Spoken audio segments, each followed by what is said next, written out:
এরপর একটা পয়েন্ট আছে ওয়াল কদরি খায়রিহি ওয়া শাররিহি, তাকদীরের ভালো মন্দ। এখানে জাস্ট অল্প কিছু কথা বলছি।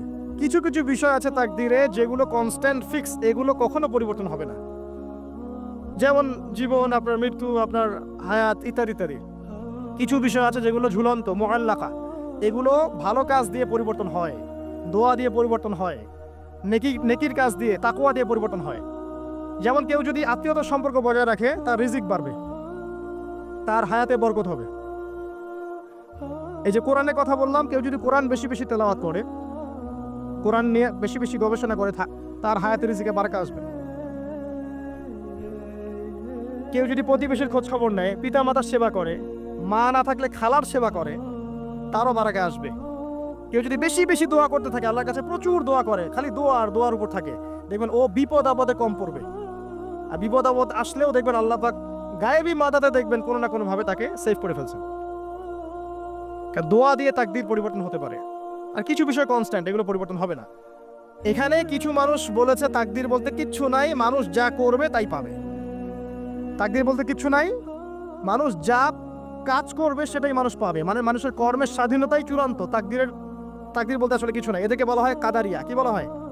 কাদারিয়া। নবীজি বলেছেন এরা যদি মারা যায় জানা যায় যাবে না, এরা যদি অসুস্থ হয় দেখতেও যাবে না, এরা হচ্ছে এই উম্মতের মাজুস, অগ্নি পূজারী। এরকম মানুষ আছে তো আমাদের মধ্যে, তাকদীরে বিশ্বাস করে না, মানুষের কর্ম যা তাই হবে। এদের দলিলও আছে আবার কোরআনে, ওয়ালাইসা লিল ইনসানি ইল্লা মা সাআ, মানুষ তার চেষ্টার বাইরে কিছু পাবে না। এটা হচ্ছে গরুর লেজ ছাগলের পিছনে লাগানো, আর ছাগলের লেজ গরুর পিছনে লাগানো, বাতিল কিয়াস, ইবলিসের মতো। আরেক দল আছে যারা মনে করে কর্মের স্বাধীনতা বলতে কিচ্ছু নাই, তাকদীরই সব, যা আছে ভাগ্যে তাই হবে।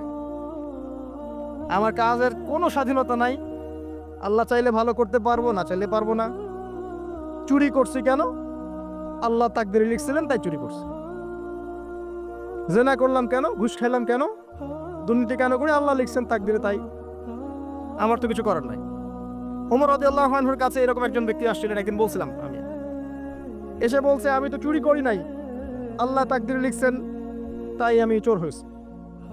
ইবনুল খাত্তাব তিনি বললেন যে ঠিক আছে, কোনো সমস্যা নাই, যে আল্লাহ তোমার তাকদীরে লিখেছেন তুমি চুরি করবা, সে আল্লাহ আমার তাকদীরে লিখেছেন আমি তোমার হাত কেটে ফেলবো। এই আর কি। এদেরকে বলা হয় আবার জাবারিয়া। এদের নাম কি? জাবারিয়া। এদেরও দলিল আছে, আম লিল ইনসানি মা তামান্না ফালিল্লাহিল আখিরাতু ওয়াল উলা, মানুষ যা চায় তাই কি সে পাবে? আল্লাহর হাতেই সমস্ত ক্ষমতা। মানে এরা হয়েছে কি, দুজন দুই দুয়ারে চলে গেছে। এর মাঝখানে ব্যালেন্সটা কি? তাকদীর আল্লাহর হাতে। আল্লাহ পাক তাকদীর লিখেছেন আসমান জমিন সৃষ্টির 50,000 বছর আগে, এরপরে আবার মায়ের গর্ভে যখন রূহ আসে তখনও, তারপরে লাইলাতুল কদরে তাকদীর আবার বাজেট পেশ করা হয়। কিছু বিষয়ে কনস্ট্যান্ট আর কিছু বিষয় হচ্ছে মুআল্লাকা, কাজের মাধ্যমে আপনি পরিবর্তন করতে পারবেন। আর নবী সাল্লাল্লাহু আলাইহি ওয়াসাল্লাম বলেছেন সাহাবীদেরকে যে মানুষকে যে ফলাফলের জন্য সৃষ্টি করা হয়েছে পৃথিবীতে তার কাজ সেরকমই হবে। মানে যাকে আল্লাহ পাক জান্নাতের জন্য সৃষ্টি করেছেন পৃথিবীতে সে সেরকমই কাজ করতে থাকবে। যাকে আল্লাহ পাক জাহান্নামের জন্য সৃষ্টি করেছেন বা যার তাকদীরে লেখা আছে সে জাহান্নামে যাবে, পৃথিবীতে তার কাজও তেমনই হবে। সূরা লাইলের মধ্যে দলিল আছে। এই 6টা বিষয় হচ্ছে ইমানের পিলার। মনে থাকবে ইনশাআল্লাহ। আল্লাহর প্রতি বিশ্বাস, মালায়েকা, কুতুবিহি ওয়া রুসুলিহি ওয়াল ইয়াউমিল আখির ওয়াল কদরি খায়রি ওয়া শাররি।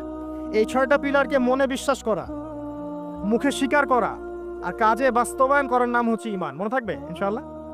মনে বিশ্বাস, মুখে স্বীকার আর কাজে বাস্তবায়নের নাম কি? ঈমান। শুধু মনে বিশ্বাস করি, কাজ নাই, ঈমান আছে? ঈমান আছে, নামাজ পড়ি না, চলবে? চলবে না।